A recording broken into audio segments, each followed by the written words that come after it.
हरे कृष्ण दोस्तों, 26 एकादशी व्रत फल। आप सभी जानते हैं कि साल में 24 एकादशी आती है। एक होती है कृष्ण पक्ष की एकादशी और दूसरी होती है शुक्ल पक्ष की एकादशी। बात करते हैं 26 एकादशी व्रत फल। जिस साल लौंद, आप सभी जानते हैं, एक महीना बढ़ जाता है, लौंद मास उसे बोलते हैं, और मलमास भी बोलते हैं। 3 साल में एक बार एक महीना बढ़ जाता है, उसे बोलते हैं मलमास। तो जिस साल मलमास पड़ जाता है उस साल 2 एकादशी बढ़ जाती है लौंद मास की, तो वह 26 एकादशी हो जाती है।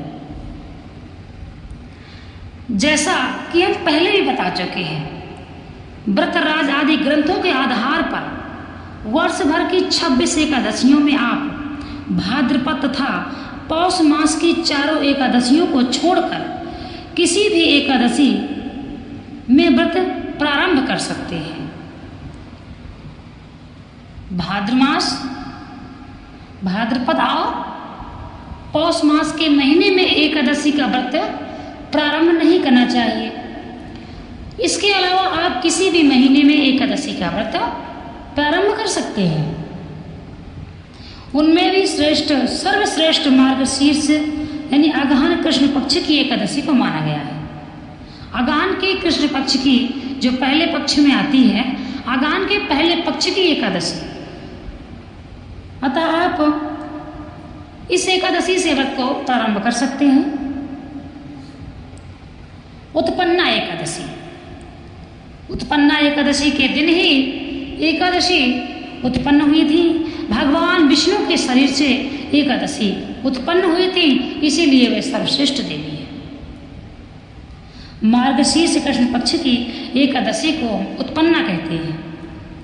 इस दिन भगवान विष्णु का पूजन पंचामृत में स्नान कराकर गुड़ एवं बादाम से युक्त पदार्थों का भोग लगाकर स्वयं व्रती को भी वही भोजन करना चाहिए। भगवान विष्णु की पूजा, भोग, समय अनुसार शयन आदि करना और कराना चाहिए। भगवान को आप कितने बजे सुलाते हैं? भाव। अगर कोई बोलता है कि क्या भगवान हमारे सुलाने से सोएंगे, क्या भगवान हमारे जगाने से जागेंगे? कोई भगवान को अपने पुत्र के रूप में मानता है, कोई अपने पिता के रूप में मानता है, कोई अपने भाई के रूप में मानता है। तो क्या ऐसा भी होता है? बस सिर्फ भाव के भूखे हैं। यदि आप भाव बना लेंगे कि भगवान को सुबह इतने बजे उठाना है, जगाना है, तो भगवान सब कुछ देख रहे हैं कि ये भगवान की सेवा है, यह आपकी सेवा लगेगी। तात्पर्य यह नहीं है कि आप भगवान को जब सुलाएंगे भगवान तब सो जाएंगे। भगवान को आप जब उठाते हैं भगवान जब उठते हैं। जिसके भी घर में लड्डू गोपाल हैं, सभी का यह नियम होगा कि लड्डू गोपाल को इतने बजे सुलाना है, इतने बजे जगाना है, इतने बजे उनको भोग लगाना है, स्नान कराना है। सबके घर में ये नियम होता है जहाँ लड्डू गोपाल होते हैं। परंतु बहुत से जो नास्तिक लोग हैं वो यही प्रश्न करते हैं, क्या भगवान तुम्हारे सुलाने से सोते हैं? क्या भगवान तुम्हारे जगाने से सकते हैं? तो ऐसा भी नहीं है कि जब हम बोलते हैं भगवान सो जाए तो भगवान सो जाए, भगवान जग जाए तो भगवान, परंतु भाव है और वह सेवा हमारे मान्य है। भगवान सब देखते हैं कि ये मेरी सेवा अपने भाव से मुझे जगाने का कर रहा है, सुलाने का कर रहा है, मेरे स्नान कराने का कर रहा है, मेरे भोग लगाने का कर रहा है, तो ये हमारी सेवा है। ये हमारी सेवा भगवान देख रहे हैं कि मेरा भक्त मेरी कितनी सेवा कर रहा है। मोक्षदा एकादशी मार्गशीर्ष शुक्ल पक्ष की एकादशी मोक्षदा एकादशी कहलाती है। यह व्रत पितृ पक्ष मोक्षार्थ इत्यादि के, जिसके पितरों को मोक्ष न मिला हो, यदि आपको लगता हो कि हमारे पितरों को मोक्ष नहीं मिला है, वैसे भी करना चाहिए। पितरों के कल्याण के लिए वैसे भी करना चाहिए। इस व्रत का नियम पालन अत्यधिक भक्ति से करना चाहिए। इस दिन तुलसी, मंजरी एवं धूप आदि से भगवान दामोदर की पूजा की जाती है। स्वयं को भी तुलसी पत्र के चूर्ण का कपड़ छान कर उसका उपटन करके बाद में स्नान करना चाहिए। इस दिन बिल्व पत्रों का सागार लेना चाहिए। बड़ी महान एकादशी है। मोक्षदा एकादशी बड़ी ही महान एकादशी है, पितरों का कल्याण करती है और सभी का ये कर्तव्य है कि एकादशी का व्रत करें और सभी पुत्र का भी कर्तव्य है कि अपने पितरों का ध्यान दें, क्योंकि मनुष्य को मालूम होते हुए भी कि यह पाप है, ये पुण्य है, हमें ऐसा नहीं करना चाहिए और गलतियां हो जाती हैं।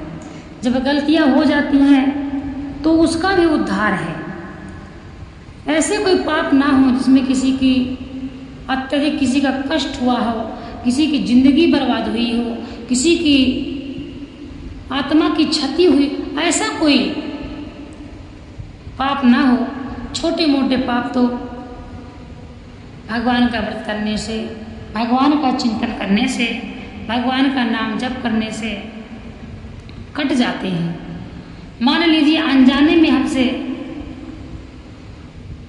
किसी के लिए कुछ गलत निकल गया, उसको थोड़ा दुख हुआ, अनजाने में निकला, हमने क्षमा मांगा, प्रार्थना करा भगवान, उससे भी हमने क्षमा मांगी, भाई हमसे गलती से ये बात निकल गई, तो उससे क्या होता है कि अनजाने का पाप है और हम पाप करने से बड़ा कहते हैं क्षमा मांगना होता है। यदि आप पाप करते हैं, क्षमा मांगते हैं तो उससे श्रेष्ठ कुछ भी नहीं है।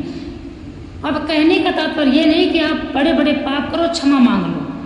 हमने क्या बोला, अनजाने में जो पाप होते हैं, गलती से जो पाप हो जाते हैं, उसके लिए हम पश्चाताप करते हैं, आंसू बहाते हैं। क्या बताएं, क्या ही बताएं, ये पाप हो गया, ध्यान नहीं दे पाए, जरा सा हमने ऐसा किया होता तो शायद ये पाप ना हुआ होता। तो भगवान भी देखते हैं कि अब बेचारे से अनजाने में हुआ है, उसको माफ किया जाता है। ईश्वर सभी के दिलों में है, भगवान सभी के दिल में राज करते हैं। अब राज किसके दिल में भगवान करते हैं? जो भगवान का चिंतन करता है। भगवान का चिंतन करने वाला जो व्यक्ति है वह मंदिर के समान है। जिसके हृदय में भगवान है वह व्यक्ति साक्षात मंदिर के समान है। मंदिर में हम जाते हैं पूजा करने, क्यों? वहाँ भगवान रहते हैं। बस इसीलिए उस इंसान को भी वह इंसान भी पूजनीय है जो भगवान की भक्ति करता है, भगवान की सेवा करता है, भगवान का चिंतन करता है, भगवान के नाम जप में अपना जीवन व्यतीत करता है। ऐसे लोगों का संग कतई न करें जो भगवान का पूजन न करते हों, भगवान को ना मानते हों, गुरु का अपमान करते हों, माता पिता को सेवा न करते हों। ऐसे लोगों से दूर रहें, क्योंकि संगत का प्रभाव बहुत ही जल्दी पड़ता है। बच्चों को भी दूर रखें, स्वयं भी दूर रहें। इसीलिए